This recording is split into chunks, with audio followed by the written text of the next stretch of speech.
জামাতের সাথে নামাজ আদায় করতে আল্লাহ হুকুম করছেন, ওয়াকিমুস সালাতা ওয়া আতুজ যাকাতা ওয়ারকাউ মা'আর রাকিঈন।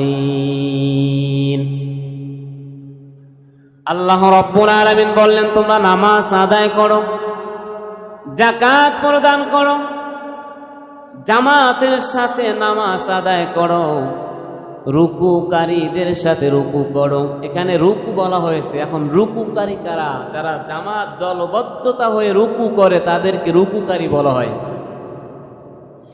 যারা জামাতের সহিত দলবদ্ধ হয়ে নামাজ আদায় করে রুকু করে, তুমিও বান্দা ওই রুকুকারীদের সাথে অন্তর্ভুক্ত হও, রুকু করো।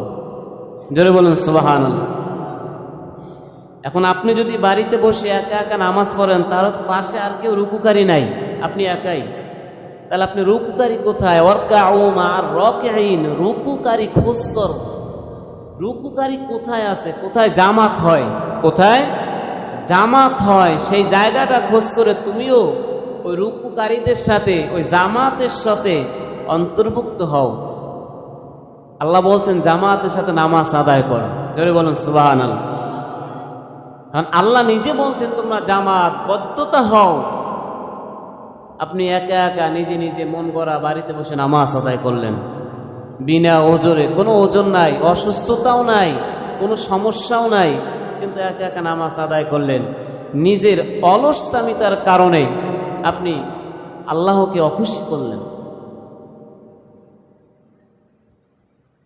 মসজিদে গিয়ে সালাত আদায় করলে ইমানের পরিচয় কেমন পরিচয়?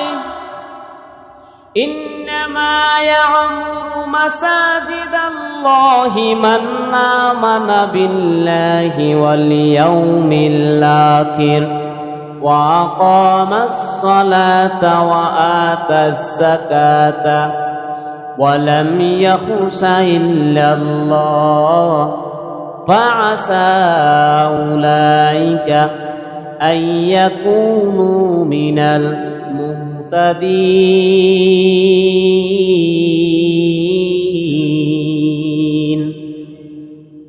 মসজিদকে আবাদ করবে কারা? আমানা বিল্লাহি, যারা আল্লাহর প্রতি ঈমান আনয়ন করেছে, আল্লাহকে বিশ্বাস করেছে, আল্লাহর প্রতি ঈমান আনছে, আল্লাহর সমস্ত কথাগুলো বিশ্বাস করেছে। ওয়াল ইয়াউমিল আখির, আখিরাতের প্রতি বিশ্বাস করেছে, ঈমান আনছে।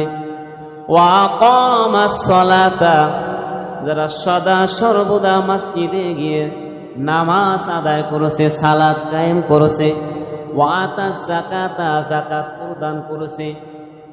ওয়া লাম ইয়াখশা ইল্লাল্লাহ, আল্লাহ ছাড়া অন্য কাউকে তারা ভয় করে না।